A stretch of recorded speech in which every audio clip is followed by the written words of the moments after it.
Vamos a arrancar. Vale, muy buenos días.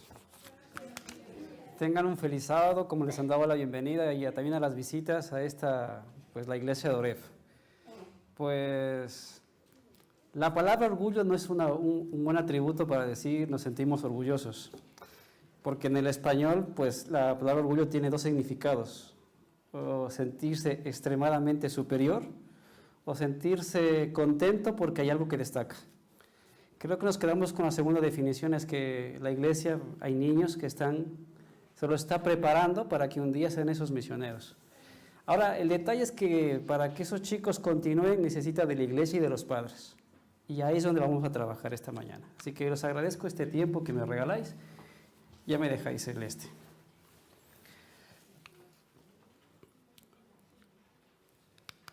El título de esta mañana se llama así: Dejad a los niños venir a mí.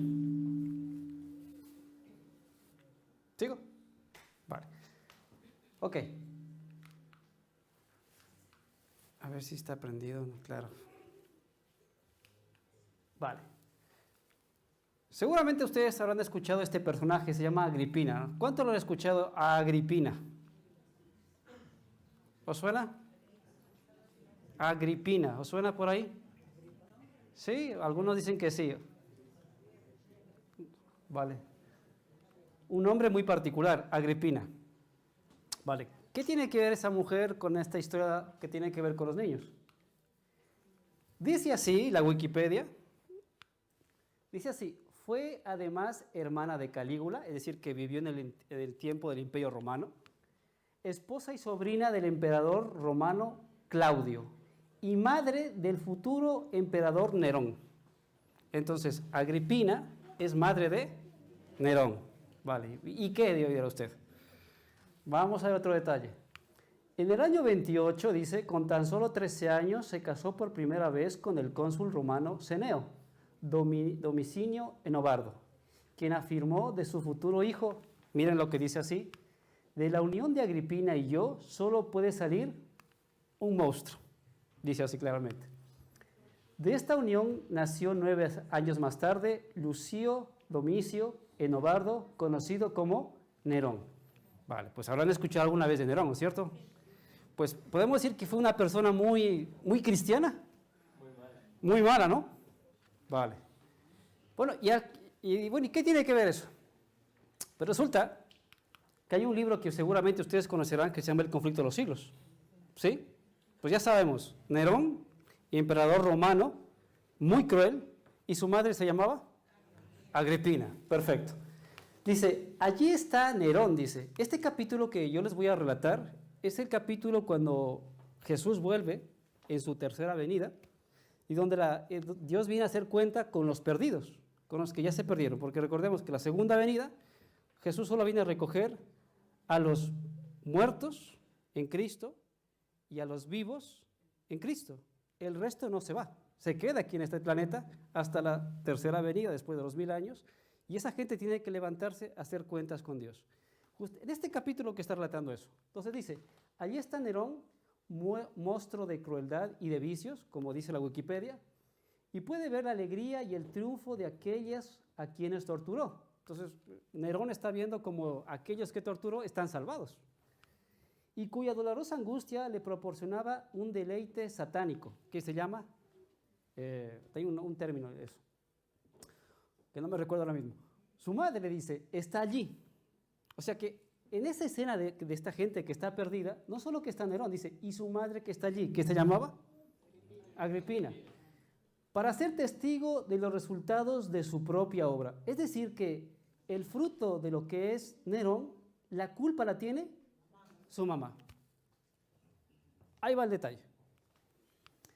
Para ver cómo los malos rasgos de carácter transmitidos a su hijo y las pasiones fomentadas y desarrolladas por la influencia y el ejemplo de ella produjeron crímenes que horrorizaron al mundo.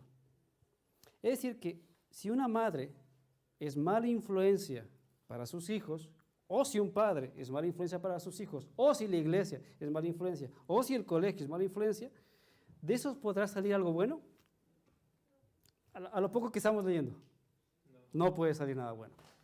En el libro de Gálatas 6:7 dice así: no os engañéis, Dios no puede ser burlado, pues todo lo que el hombre sembrare, eso también segará. Ahora, nos preguntamos, si la influencia es muy importante, y vemos en el caso de Nerón, que en el caso de Agripina fue terrible con respecto a él, vemos que hay 3 lugares donde nuestros hijos se pueden ver influenciados. El primero, el hogar, el colegio, la iglesia.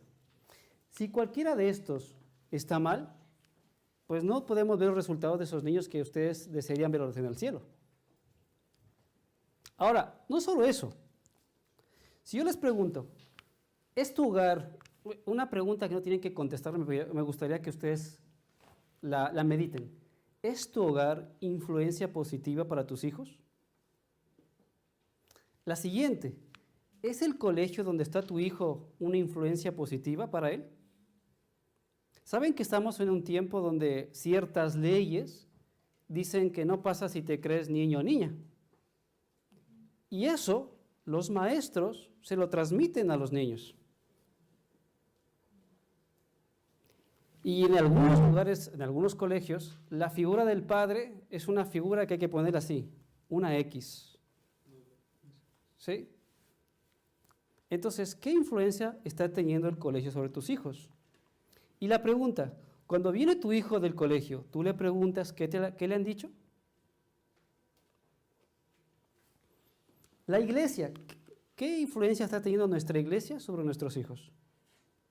Maestras, las que son de la escuela sabática, no piensen que es trabajo echado a la basura, porque a lo mejor no vemos ahora los frutos, pero seguramente en el tiempo muchos de esos niños van a agradecer el esfuerzo y la dedicación que ustedes están haciendo ahora. Hoy no se ve frutos a lo mejor, pero si ustedes esperan en el tiempo del Señor, van a ver que eso va a dar fruto.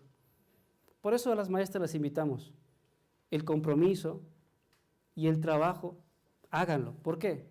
Porque estamos desarrollando la vida de niños que mañana seguramente tomarán el relevo de muchos de ustedes. ¿Por qué dice Elena lo siguiente? La importantísima obra de los padres es muy descuidada, dice ella.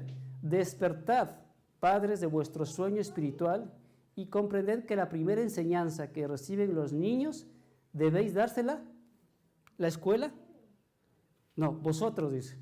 Debéis enseñar a vuestros pequeños a conocer a Dios. Debéis realizar esta obra antes de que Satanás siembre sus semillas en sus corazones. Es decir, que los primeros que somos responsables de trabajar en nuestros hijos, ¿quién son?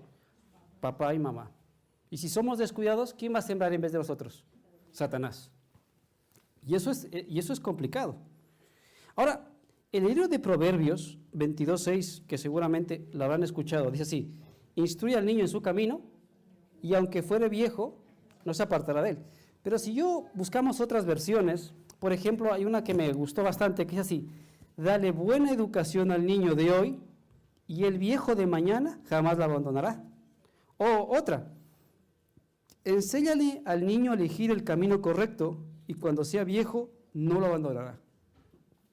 Muchos de ustedes seguramente habrán abandonado el camino por, yo qué sé, el trabajo, se casaron indebidamente o varias historias. Pero la semilla que dejaron en sus corazones no la pueden quitar. Y es gracias a ella que muchos de ustedes han vuelto. Es decir, que eso que se enseña no es echado a la basura. Ahora, miren otra cita. Ahora, dentro de los pilares, ¿qué tenemos? A papá y a mamá en esa enseñanza. La mamá, ¿cómo debe de ser? Dice el Espíritu de Profecía. El hogar debe ser para los niños el sitio más agradable del mundo. Yo os pregunto, ¿es vuestro hogar el sitio más agradable del mundo? Si no lo es, hay que empezar a tomar medidas. Y añade, y la presencia de la madre en él debe ser su mayor atractivo. Mamitas y papitos, muchos de ustedes vienen de países extranjeros como lo he hecho yo. Y muchos de nosotros hemos dejado abandonar a nuestros hijos por supuestamente darles días mejores. Pero resulta que su presencia, aunque usted le llame todos los días, aunque usted le mande dinero, aunque usted le dé cosas, eso nunca va a cubrir la influencia que usted tiene sobre ellos. Y al final la influencia va a tener o el tío, o la abuela, o alguien cercano que está haciendo el trabajo que le corresponde ¿a quién? A usted.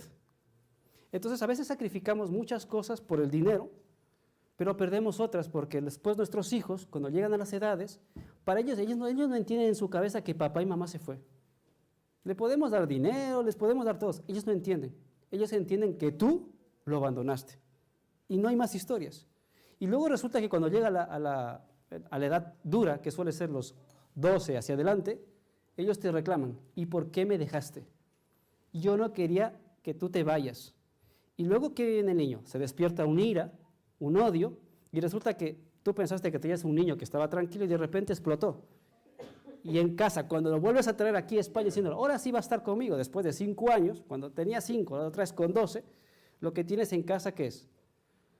Pues ya no es el niño de 5 años, es el adolescente que tiene 2 años y te dice, no te quiero, no quiero saber nada de ti, déjame volver otra vez a mi país.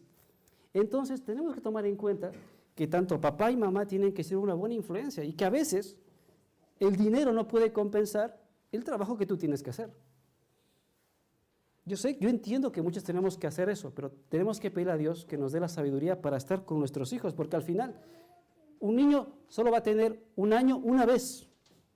2 años va a tener ¿cuántas veces? Una vez. 3 años, una vez. O sea que ese tiempo va a pasar. Y eso no lo vas a poder echar para atrás, no vas a poder hacer esto, volver hacia atrás. Entonces, por eso, cuán importante es la figura de la mamá. Pero bueno, ese es un caso aislado. Pero aquí en Europa, ¿qué pasa? Llegamos a lo mismo. Nos matamos, pasamos muchas horas y nuestros hijos seguramente no lo dejamos lejos. Pasa mucho tiempo en la guardería. Y la pregunta es, ¿y hay quien lo cuida? Yo quiero contarle mi experiencia con respecto a ese detalle. A veces cuando no nos dicen nada, pues damos por sentado que todo está bien. Pero mi hijo mayor, que creció en la guardería, él en muchos aspectos de su carácter es una persona fría. Yo le hablo, pero como a ese momento yo lo dejé, la respuesta en muchas cosas es eso, un témpano, una roca. Que yo le oro al Señor, que primero me disculpe porque no sabía hacerlo mejor, pero le ruego a Dios que Dios toque ese corazón para que esa roca se derrita, se destruya. Porque a veces no medimos las consecuencias, si alguien no te las dice. Entonces la figura de la mamá es importante. ¿Y qué decir de la figura del padre? Sabemos que con el tema de ideología de género, el papá, ¿qué le hace? Una X, el papá es el malo, el hombre es lo peor, machista, todo esto, el patriarcado. Pero resulta que la figura del padre es muy importante. En algunas personas que han decidido cambiar de sexo por algún motivo, siempre hubo un determinante, no en todos, el 100%, pero en muchos de ellos, que es la ausencia de la figura paterna. La ausencia de un papá puede malformar el carácter de un niño. Por eso, si tú eres papá, abraza a tus hijos, diles cuánto les quieres, porque si a lo mejor no te enseñaron, ¿qué hay que hacer? Obligarse. No tenga la historia esa de que decir, bueno, es que como no me nace, no lo puedo hacer. Y es que tiene que ser sincero, decimos nosotros. El problema es que la Biblia te dice que no tiene que ser sincero y tampoco te pide que te nazca. Simplemente dice, Juan 3:16, ¿lo pueden relatar? De tal manera amó Dios al mundo, que dio a su Hijo unigénito para todo aquel que en Él cree. ¿Qué es lo que te pide Dios? Creer. No te pide ni sentirlo, ni que te nazca, te pide ¿qué? Creer. Entonces yo te invito, papá, si tú te has descuidado con tus hijos, no los abrazas, no los dices te quiero, luego no te extrañes que se vayan de la iglesia. Iglesia, es verdad que los niños no son nuestros hijos de carne y hueso, pero son nuestros hijos espirituales porque los podemos educar, los podemos guiar. Podemos hacer de ellos mejores personas guiándolos a los pies de Cristo. Ahora, con respecto a los padres, en el libro de Efesios 6:2 dice así, honra a tu padre y a tu madre, que es el primer mandamiento con promesa. Ahora la pregunta es, aquí dice, honra a tu padre y a tu madre. La pregunta es, ¿el papá qué tiene que ser? ¿Un amigo o un padre? Ese es importante porque la idea de ser amigo de nuestros hijos no es muy buena. ¿Por qué? Me dirá, y bueno, ¿y qué más da? Sí es muy importante, porque los hijos van creciendo y al papá se respeta, al colega no.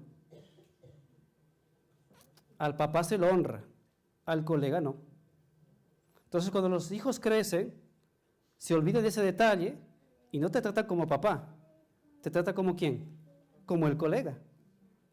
Y es importante que nosotros como cristianos aprendamos a diferenciarles de sí, yo soy tu amigo, pero primero soy tu padre. Y cuando soy papá, ¿qué voy a hacer? Le voy a decir lo que está mal. El colega te critica, yo te digo lo que está mal. Voy a corregirte, el colega no te corrige, el papá sí. No te voy a traicionar, tus colegas te traicionan, yo no, yo estaré siempre ahí. Seré incondicional, seré tu confidente y seré tu refugio, como también lo es Jesús para ti.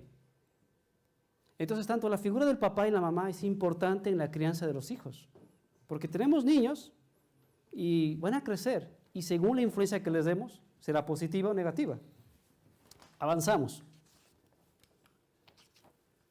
Vamos a esta siguiente parte.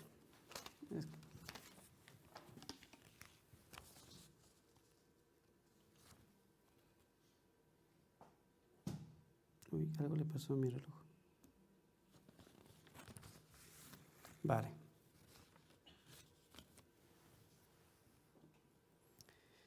Ahora, ¿qué sucede si yo no tengo un papá y una mamá?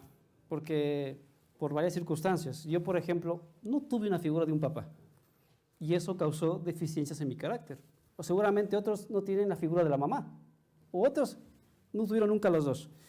Pues el libro de Salmos 27:10 dice así: aunque mi padre y mi madre me dejaran, con todo Jehová me recogerá. Es decir que aunque hayamos tenido deficiencias en ese punto, no se preocupen, Jehová puede suplir aquellos fallos que ha habido en nuestra vida. Si nos acercamos a Cristo, Él puede sanarnos.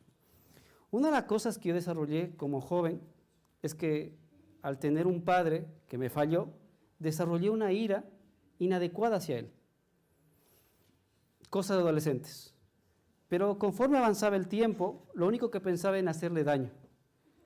Pero cuando llegó la palabra del Evangelio me enseñó que debo, ¿qué? Perdonar.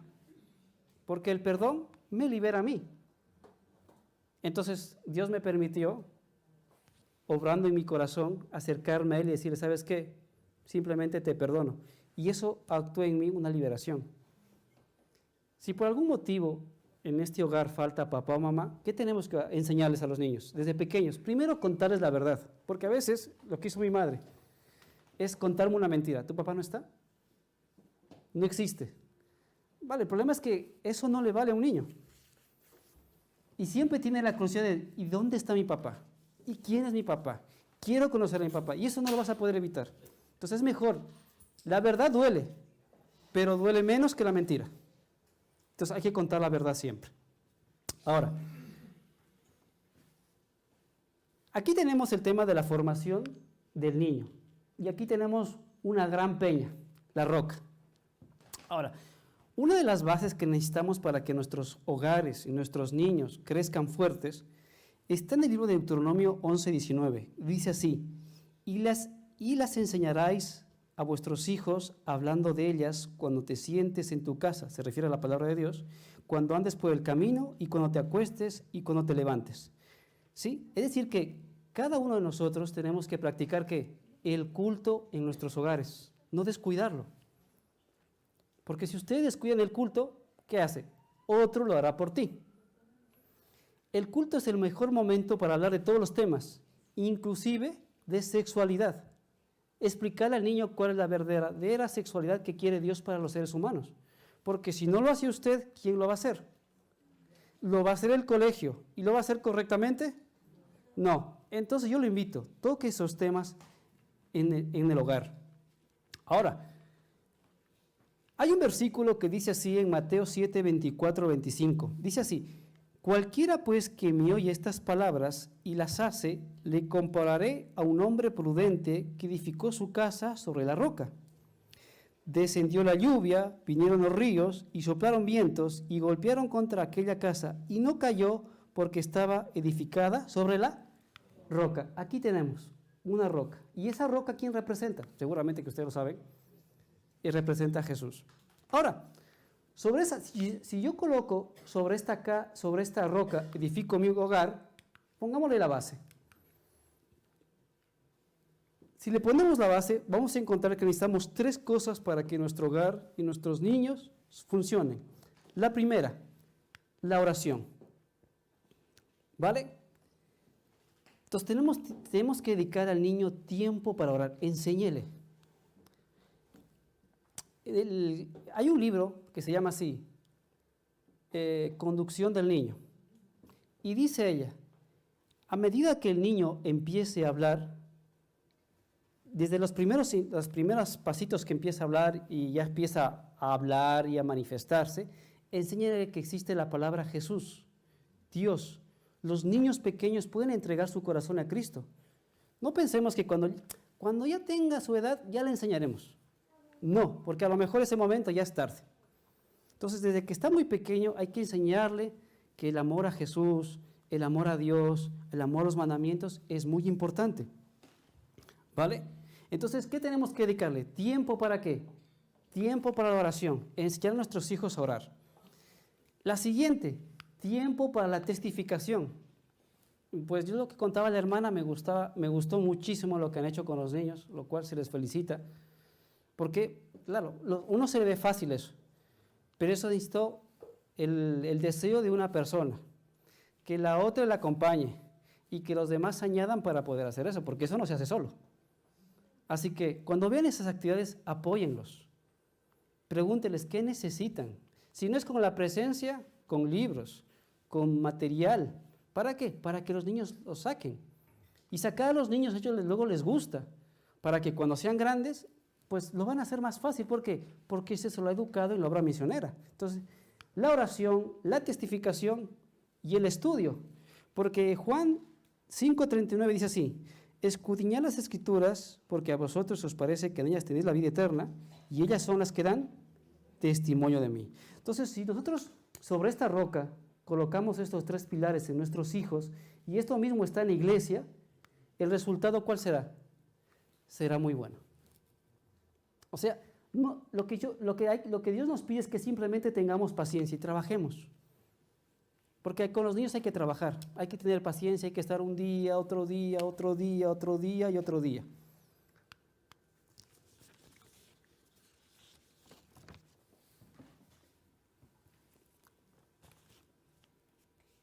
Ok, se me perdió por aquí. Ok, aquí lo tenía. Ahora, en cuanto el niño ya empiece a leer, pónganle tarea. Todos los días vamos a leer la Biblia. A que se aprenda su versiculito. La escuela sabática tiene su versículo, los mayores también tienen, los pequeños también. Hay que enseñarles a que lean todos los días la Biblia, ¿vale? Porque al final de eso van a sacar. Y no solo invitarlos a que testifiquen en la iglesia, sino invitarlos a que testifiquen fuera de ella. Al pequeño, los niños, si ustedes se han fijado, suelen hablar con otros niños. Y hablan en el idioma ¿de qué? De los niños, ¿vale? Seguramente si yo le hablo al pequeño, el niño no me va a escuchar.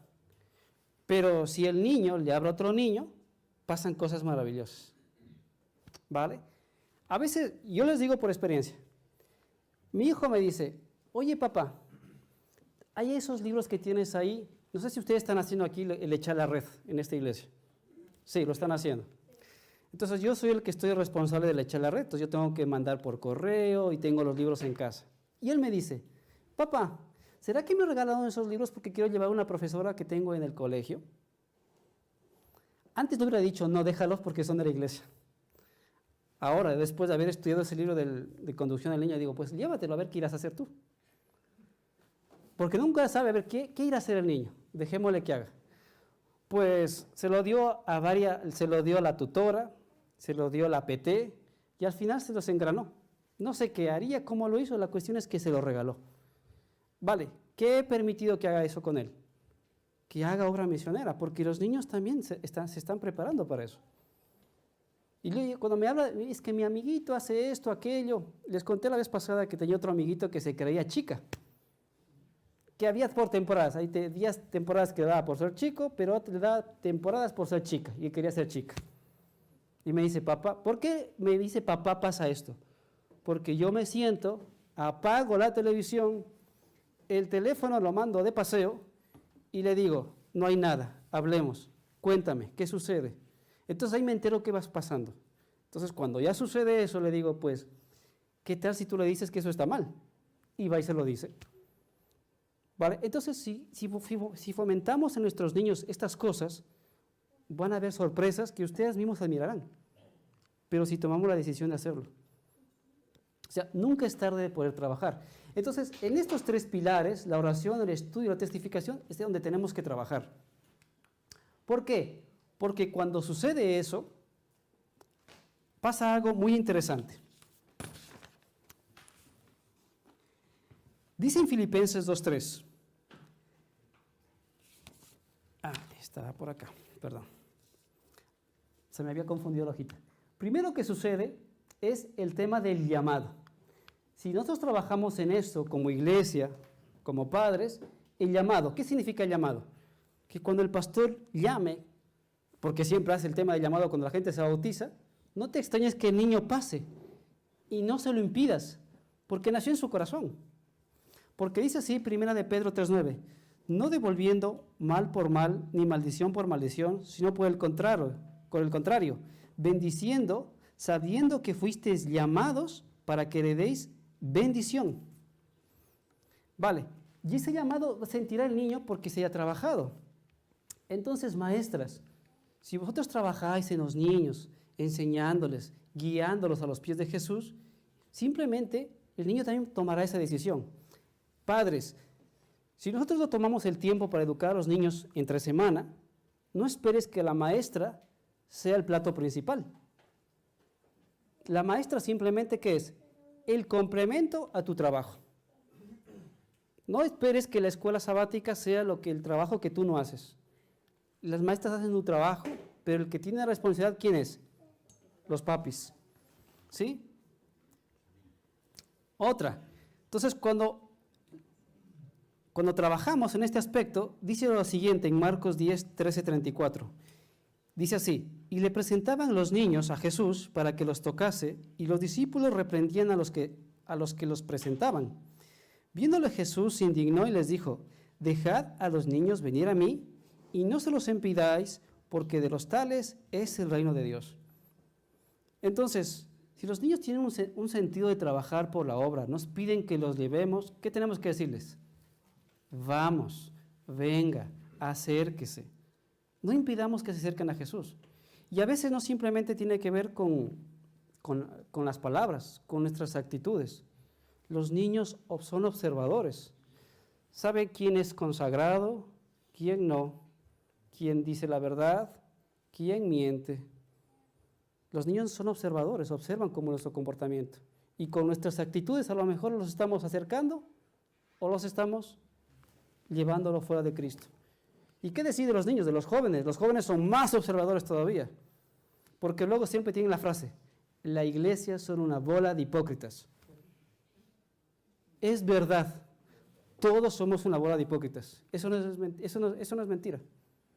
Pero esa bola de hipócritas vienen aquí todos los sábados a pedirle al Señor que por favor nos deje de ser así. Entonces no se extrañen a veces ver hipocresía, porque todos somos así. Lo que pasa es que venimos a la iglesia ¿qué? A pedirle a Dios que nos transforme, que produzca en nosotros algo que no tenemos, que es un corazón cristiano. La siguiente cosa que sucede cuando nosotros trabajamos en esto es la responsabilidad. ¿Sí? ¿Y por qué la responsabilidad? Porque cuando entendemos ese principio sabemos que Dios un día me va a pedir cuentas. Dice un texto así, en Salmos 127, 3 y 4 dice, he aquí, herencia de Jehová son los hijos, cosa de estima el fruto del vientre, como saetas en mano del valiente. Así son los hijos habidos en la juventud. Bienaventurado el hombre que llenó su aljaba de ellos, no será avergonzado cuando hablare con los enemigos en la puerta. Dice aquí el texto, que los niños son, o los hijos son, como saetas en las manos del valiente. Cuando uno coge una saeta y la tira, ¿qué característica tiene? Que vuela. Significa que ya se acabó el culto. Vale, que puse el reloj. La saeta vuela. No solo que vuela, ¿qué tiene? Velocidad. ¿Qué significa eso? Que cuando menos te lo pienses, tú te quedas con el niño de 5 años, pero cuando de repente te das cuenta y te descuidas, ya tiene 10. Te descuidas, ya tiene 15. Te descuidas, ya tiene 20. Te descuidas, se fue de la iglesia. Porque son como saetas en mano, vuelan. La vida de nuestros hijos es pasajera. Y el problema es que no se puede volver hacia atrás. Entonces, si la niñez es pasajera, es nuestro trabajo disfrutar esa niñez y educarla. El compromiso. Cuando tú trabajas en esto, todos nos podemos comprometer. Los maestros pueden comprometerse, ¿sí? Y no desanimarse, porque dice en 1 de Tesalonicenses 5:11, por lo cual animaos unos a otros y edificaos unos a otros, así como lo hacéis. Apoyar a las maestras, no es fácil trabajar con ellos, porque hay niños que son muy tranquilos y otros que son, pues, más inquietos. Y a veces la maestra tiene que tirar de paciencia, y eso es bueno, ¿por qué? Porque es un atributo que tú no tienes, maestra. Por eso es que a veces cuesta. Pero por eso es que nos apoyemos los unos a los otros como iglesia. Si se trabaja en eso, aparecerá el servicio. Es decir, que podamos servir unos a otros, lo que han hecho los niños, ir a servir a otros que ni siquiera conocen. Como dice en Filipenses 2:3, no hagáis nada por contienda o por vanagloria, antes bien con humildad, estimando a cada uno a los demás como superiores a él mismo. Cuando los niños aprenden de que el de enfrente no es mejor que mí y que yo soy igual que él, pero debo servirle como que fuera superior a mí mismo, les enseñamos a niños a ser distintos. No sé si a ustedes les pasa esto aquí, y eso tiene que ver por la falta de servicio, que se cae un papel y pasan 400 personas y el papel no se movió. Hay algo que en Sudamérica hay que se dice así: el comedido come de lo escondido. ¿No se han escuchado alguna vez ese término? Bueno, debe de ser un término ecuatoriano entonces. ¿Qué significa eso? Que el que se comide sin que nadie le diga nada, va siempre a tener una oportunidad. Alguien va a ver esa aptitud, pero eso es algo que te enseñan. Entonces, a mis hijos, recoja la mesa, y son como robots, solo recogen los platos, pero no recogen lo demás. Y digo, ¿y el resto? Es que no me dijiste. ¿Les pasa a ustedes eso? Ya, y es porque les falta esto. Entonces digo, pero hay que comedirse. ¿Por qué? Porque tienes que hacer cosas sin que yo te lo diga. Y cuando aprenden eso, lo hacen en iglesia. Ven un papel y sin que nadie los diga, lo recoge. Se cae algo, ayudan. Ven que el pobre diácono está que se saque el aire arreglando las sillas y los demás, pues, eso no es mi problema. No, se comide. ¿Por qué? Porque cuando uno aprende estos principios, nace el servicio, el comedirse, el ayudar. Porque al parecer el diácono solo es él. El de ministerio personal solo es ella. No, la iglesia está hecha para que todos seamos uno, el ayudar unos a otros. Y al final, ¿qué tal hace también? La fidelidad, que estamos ya terminando. ¿Qué es la fidelidad? La fidelidad es, primero, mantenerse firme a los principios. Porque recuerden, los niños están con nosotros, pero tienen que salir al colegio, a la escuela, y es ahí donde se enfrentan con los verdaderos retos.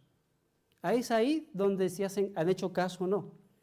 Pero van a tener fidelidad si tú trabajaste en esto. Si tú no trabajaste, no esperes que los niños sean fieles. La fidelidad no solo tiene que ver con los principios, también tiene que ver con enseñarle lo que estamos estudiando en la escuela sabática, el diezmo. Nosotros en casa, yo le compré al niño una hucha que me costó 1,50 €, está ahí, y cuando él nos ayuda, le doy 1 euro, 1,50 €, pero se lo doy cortado. Le digo, muy bien, Lucas, aquí tenemos el dinero, ¿qué vamos a hacer? Dice, bueno, habrá que sacar la parte para Dios, me dice. Perfecto, saque la parte. Entonces, esto para el Señor. Y esto, lo que te sobra, pues un poquito para acá y lo otro para ahorrar. Vale, mi hijo no va a saber sacar el diezmo si yo no le enseño. ¿O sí? No, ¿verdad? Mi hijo no va a saber ahorrar si yo no le enseño. ¿O sí? No, pues hay que enseñarle. Y hay que hacer estas cosas de pequeños, porque queremos que ahorren cuando ya son grandes y dice, papá, dame 20 euros, y resulta que se difuminan. ¿Pero por qué? Porque no les hemos enseñado a ahorrar. Y de hecho, como no se enseña ese principio, cuando ya somos mayores, nos llega a los 1.000 euros y los primeros 10 días ya se han hecho aire. ¿Pero por qué? Porque nadie nos ha enseñado a tener un pensamiento financiero, pero con principios bíblicos. Y dinero que entra, ¿qué hacemos? Desaparece. Ya sea que me fui a comer, cuando tenemos dinero en la mano, lo primero que pensamos es ¿en qué voy a gastar? Vale, pero para tener un principio distinto, necesitamos que, aquí me dice que el que es fiel, luego Dios le provee. El que da al pobre, dice, Jehová le pagará. Entonces yo con Lucas dije, bueno, vamos a sacar otro sobrecito para Adra. Y le estamos colocando ahí 1 euro, 20 céntimos, ¿para qué? Y luego se lo dimos a la responsable. Vale, la responsable cuando recibió eso del muchacho, pues le dice, oye, qué interesante. Y lo dio un abrazo. ¿Qué motivó en él? Me dijo, hagamos otro sobre más. Porque si esas cosas no se enseñan en el hogar, ¿quién va a enseñarlo? Pregunto a ustedes. Si ustedes no lo hacen, no esperen que lo haga el pastor, porque ella tiene sus cosas. La maestra de escuela sabática es el complemento. Entonces, ¿a quién apunta la dirección? Papá y mamá. Entonces, todos estos principios de que los chicos sean fieles, sean honestos, sean íntegros, solo parte si nosotros lo hacemos. Ahora, para concluir, dice Elena de Guayaquil que si nosotros enseñamos a nuestros hijos, hay una cita que dice así, que Dios quiere hombres que no se compren ni se vendan, hombres que aunque se desplomen los cielos, no se vendan tampoco. Es decir, que cuando hacemos todo este trabajo, tendremos hijos e hijas con principios y valores. Hijas e hijas que cuando salgan de nuestros hogares nos sintamos felices de saber que son fieles a Dios. Hijos e hijas que luego trabajen en esta iglesia y jalen de ella, porque lamentablemente los que tenemos una edad vamos a envejecer. Y si no se cultiva atrás, ¿cómo esperamos que esta iglesia mantenga sus principios cuando no hemos trabajado atrás? Entonces hay que trabajar ese detalle. Y terminamos con este texto que dice en el libro de Proverbios 6, 20, 23. Guarda, hijo mío, el mandamiento de tu padre y no dejes la enseñanza de tu madre. Átalos siempre en tu corazón. Enlázalos en tu cuello. Te guiarán cuando andes, cuando duermas. Te guardarán, hablarán contigo cuando despiertes, porque el mandamiento es lámpara y la enseñanza es luz, y camino de vida las represiones que instruyen. En otras palabras, hermanos, si utilizamos los principios que tenemos, si los ponemos en práctica, en valores, y le rogamos al Señor que nos guíe a ser buenos padres, los frutos que tendremos serán distintos. Maestras, no claudiquen, sean firmes, sean responsables con su responsabilidad que Dios les ha dado. No digan a medio curso, ya no puedo, estoy cansada. No, la responsabilidad lo tiene con el director. ¿La hizo con quién? Con Dios. Así que trabajen, esfuércese. Y con la ayuda de Dios veremos mejores frutos. Así que yo les deseo que esos niños que tenéis puedan crecer y mañana sean los líderes de esta iglesia y que preparemos un pueblo para la segunda venida de Jesús. Amén.